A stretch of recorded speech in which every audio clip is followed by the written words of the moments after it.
हाय मेरे प्यारे दोस्तों, कैसे हो? आशा करता हूँ आप लोग बहुत ही अच्छे होंगे। आज हम बताने वाले हैं दोस्तों, वास्तविक संख्या, प्राकृत संख्या, पूर्ण संख्या, पूर्णांक संख्या क्या होती हैं। कौन सी संख्या होती है जो वास्तविक कहलाती है, प्राकृत कहलाती है, पूर्ण कहलाती है और पूर्णांक संख्या कहलाती हैं। वीडियो पूरा वॉच कीजिएगा, आपको डिफिनेशन के साथ एक एक संख्या के बारे में बताएंगे। आशा करता हूं आपको समझ में आएगा। तो पहला टॉपिक है मेरा, वास्तविक संख्या किसे कहते हैं। ऐसी कौन सी संख्याएं हैं जिन्हें हम वास्तविक संख्या कहेंगे। तो पहले हम डिफिनेशन के थ्रू समझते हैं वास्तविक संख्याएं क्या होती हैं। तो देखो दोस्तों, वास्तविक संख्या ऐसी संख्या जिसका वर्ग करने पर कोई धनात्मक संख्या या शून्य संख्या प्राप्त हो, उसे हम वास्तविक संख्या कहता हूं। आशा करता हूं डिफिनेशन समझ में आ गई होगी कि हम वास्तविक संख्या किसे कहते हैं। ऐसी संख्या जिनका वर्ग करने पर कोई धनात्मक संख्या या फिर शून्य संख्या प्राप्त हो, उसी को हम प्राकृत संख्या उसी को हम वास्तविक संख्या कहते हैं। तो देखिए, वास्तविक संख्या के हम कुछ एग्जाम्पल लिए हुए हैं जिनका आज हम वर्क करके आपको बताएंगे कि कौन सी प्राकृत संख्या है, कौन सी वास्तविक संख्या है, कौन सी वास्तविक संख्या नहीं है।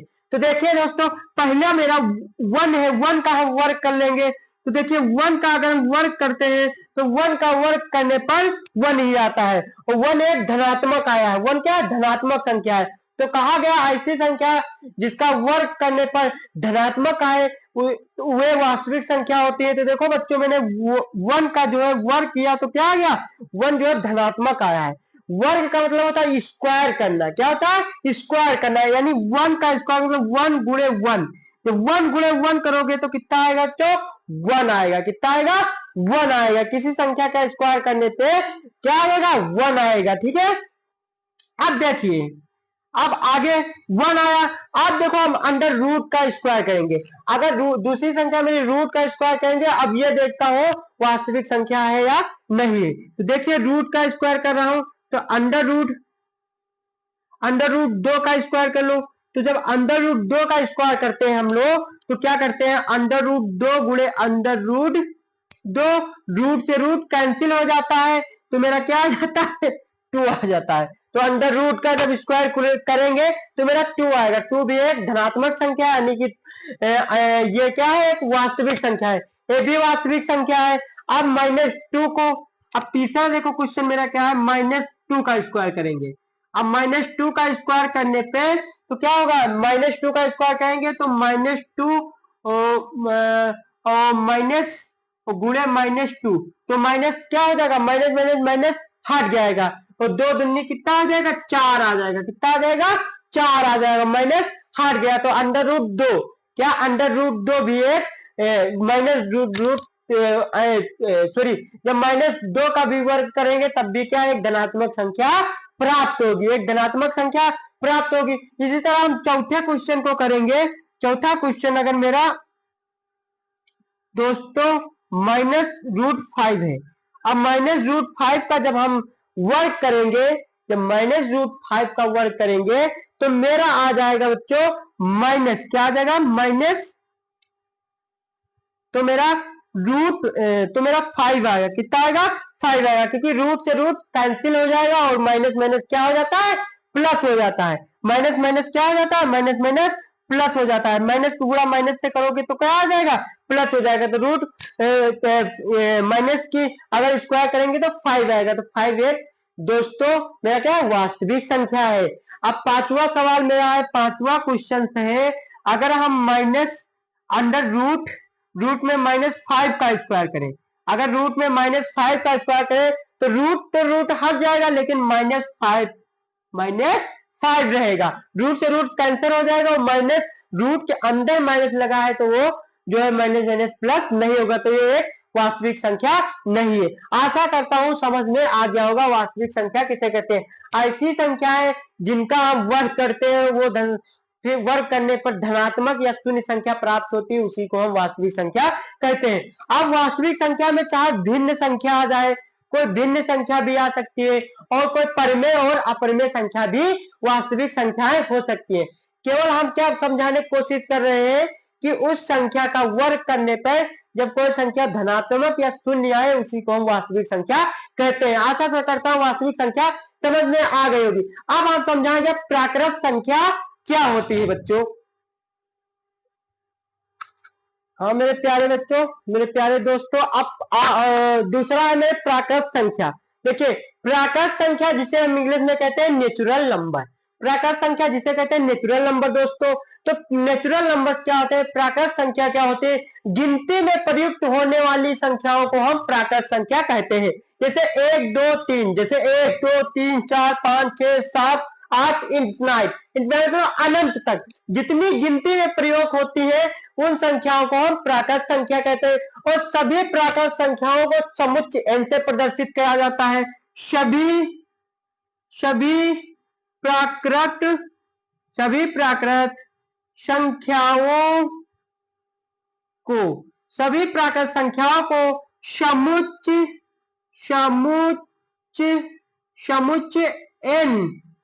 n से प्रदर्शित किया जाता है। यानी सभी प्रकार संख्याओं को समुच्चय n, बच्चों सभी प्रकार संख्याओं को समुच्चय n से प्रदर्शित किया जाता है। किससे प्रदर्शित किया जाता है, समुच्चय n से प्रदर्शित या सूचित किया जाता है। जैसे n बराबर 1 2 3 4 5 6 7 8 9 डॉट डॉट डॉट डॉट करते हैं इन्फिनाइट तक, यानी सभी प्राकृत संख्याओं को समुच्चय n से प्रदर्शित किया जाता है। और सबसे छोटी प्राकृत संख्या 1 होती है। बच्चों ये भी पूछा जाता है कि एक नंबर में जब टिक करने वाला क्वेश्चन आता है तो उसमें पूछा जाता है सबसे छोटी प्राकृत संख्या, 1 होती है। बच्चों सबसे छोटी प्राकृत संख्या क्या होती है, सबसे छोटी प्राकृत संख्या 1 होती है, 1 है सबसे छोटी प्राकृत संख्या 1 होती है दोस्तों। तथा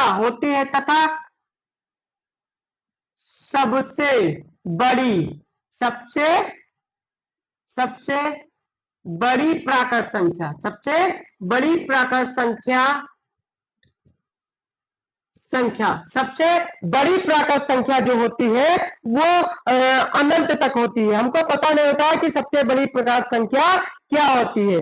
सबसे बड़ी प्राकृत संख्या ज्ञात करना असंभव होता है। सबसे बड़ी प्राकृत संख्या ज्ञात करना असंभव है, ज्ञात करना असंभव है। बच्चों समझ में आ गया होगा कि सबसे छोटी प्राकृत संख्या 1 होती है तथा सबसे बड़ी प्राकृत संख्या ज्ञात करना असंभव है, क्योंकि सबसे बड़ी प्राकृत संख्या को हम ज्ञात नहीं कर सकते हैं। सबसे बड़ी प्राकृत संख्या को हम ज्ञात नहीं कर सकते हैं। आशा करता हूं यहां तक समझ में आया होगा। अब हम समझेंगे पूर्ण संख्या क्या होती है। अब हम समझेंगे पूर्ण संख्या क्या होती है, पूर्ण संख्या। अब हम समझेंगे पूर्ण संख्याएं क्या होती है, पूर्ण संख्या। आशा करता हूं समझ में आ रहा होगा। आप समझेंगे पूर्ण संख्याएं क्या होती है। बच्चों पूर्ण संख्याएं क्या होती है, जीरो से जो संख्याएं 0 1 2 3 4 5 dot dot dot dot infinite तक जो संख्याएं 0 से स्टार्ट होती है, ऐसी संख्याएं जो 0 से स्टार्ट होती है और इंफिनाइट तक जाती है उन्हें हम पूर्ण संख्या कहते हैं। देखो सभी पूर्ण संख्या, ये भी क्वेश्चन पूछा जाता है, सभी पूर्ण संख्या जो है प्राकृत संख्या हो सकती है, लेकिन सभी प्राकृत संख्या पूर्ण संख्या नहीं हो सकती। क्योंकि देखिए पूर्ण संख्या कहाँ चालू होती है, 0 1 2 3। तो देखो मेरी प्राकृत संख्या 1 2 3 तो आ जाता है 1 2 3, यानी सभी पूर्ण संख्या जो है प्राकृत संख्या हो सकती है, लेकिन सभी प्राकृत संख्या पूर्ण संख्या नहीं हो सकती। क्यों, क्योंकि देखो पूर्ण संख्या 0 से स्टार्ट होती है और प्राकृत संख्या का 1 से स्टार्ट होता है, तो इसमें 0 नहीं है। तो पूछा जाता है क्या सभी पूर्ण संख्याएं प्राकृत संख्याएं हैं, तो बिल्कुल सभी पूर्ण संख्याएं प्राकृत संख्याएं, लेकिन सभी प्राकृत संख्याएं पूर्ण संख्याएं नहीं होती है। ये 1 नंबर में क्वेश्चन पूछा जाता है दोस्तों। अब देखो आशा करता हूँ समझ में आ गया होगा कि पूर्ण संख्याएं किसे कहते हैं। अब एक आता है पूर्णांक संख्याएं क्या होती है। क्या आता है? पूर्णांक संख्याएं किन्हें कहेंगे? पूर्णांक संख्याएं। पूर्णांक संख्या क्या होती है? संख्या। अब हम पढ़ेंगे पूर्णांक संख्या क्या होती है। पूर्णांक संख्या, आप देखो पूर्णांक संख्याएं क्या होती है। पूर्णांक संख्या वे होती है जो जीरो से माइनस की तरफ, जैसे जीरो से या उदासीन होता है। क्या होता है? उदासीन। जीरो पे उदासीन होता है, उदासीन। फिर -1, कोमा -2, कोमा -3, कोमा -4 और कोमा इन्फिनाइट तक, dot dot dot dot infinite तक। ये ठीक है। और जीरो से, फिर जीरो से +1, 2, 2, 3, 4, 5 dot dot dot dot infinite तक, dot dot dot dot infinite तक। तो यानी कि ये होते धनात्मक संख्याएं, धनात्मक संख्या और ऋणात्मक संख्या, और ऋणात्मक ऋणात्मक संख्या, ऋणात्मक संख्या, ऋणात्मक संख्या। और जीरो पे क्या होता है? उदासीन। अभी पूर्णांक संख्याएं क्या होती है? पूर्णांक संख्या वह संख्या होती है जो जीरो से माइनस में -1, -2, -3 से इंफिनाइट तक, तथा जीरो से 1, 2, 3 तक, यानी ऋणात्मक और धनात्मक संख्याओं को हम पूर्णांक संख्याएं कहते हैं। तो देखो सभी पूर्णांक संख्याएं भी जो है प्राकृत संख्याएं होती है, लेकिन सभी प्राकृत संख्याएं पूर्णांक संख्याएं नहीं होती, क्योंकि तो सभी प्राकृत संख्या भी पूर्णांक संख्याएं होती है। देखो सभी पूर्णांक संख्याएं, अरे पूर्णांक संख्याएं प्राकृत संख्या होती है, लेकिन सॉरी बच्चों देखो यहाँ पे क्या होता है, सभी पूर्णांक संख्याएं प्राकृत संख्याएं नहीं होती है, लेकिन प्राकृत संख्याएं पूर्णांक संख्याएं होती है। क्योंकि पूर्णांक संख्या हम देखो -4, -3, -2, -1 ऐसे, तो प्राकृत संख्या में जो है माइनस में कोई संख्या है, कोई संख्या नहीं है। और सभी प्राकृत संख्या पूर्णांक संख्या हो सकते हैं, क्योंकि 1, 2, 3, 4 पूर्णांक संख्या में जो है प्लस की संख्याएं हैं, और प्लस की संख्याएं ये। आशा करता हूँ वीडियो अच्छा लगा होगा और आपको समझ में आ गया होगा वास्तविक संख्या, प्राकृत संख्या, पूर्ण संख्या और पूर्णांक संख्याएं किसे कहते हैं। आशा करता हूँ इस चैप्टर से जो है एक एक नंबर का पूछा जाता है। पूछा जाएगा प्राकृत संख्याएं क्या होती है, और यह पूछा जाएगा, और पूछा जाएगा क्या सभी प्राकृत संख्या पूर्ण संख्या होती है, या सभी पूर्ण संख्या प्राकृत संख्या होती है, या पूर्णांक संख्या प्राकृत संख्या होती है, या प्राकृत संख्याएं सभी पूर्णांक संख्या होती है। ये वीडियो देख के आपको समझ में आ गया होगा कि सभी, देखो क्या एक बार फिर से समझा दे रहा हूं, सभी प्राकृत संख्याएं, जो सभी प्राकृत संख्याएं जो है पूर्ण संख्या होती है, लेकिन पूर्ण संख्या प्राकृत संख्या नहीं होती है, क्योंकि पूर्ण संख्या में 0 होता है, प्राकृत संख्या 0 से नहीं 1 से स्टार्ट होता है। इसी तरह सभी पूर्णांक संख्याएं जो है प्राकृत संख्याएं नहीं होती है, और प्राकृत संख्याएं जो होती है पूर्णांक संख्याएं होती है, क्योंकि 1, 2, 3 प्लस से है, प्लस से यहाँ पे। आशा का कोई समझ में आ गया होगा बच्चों।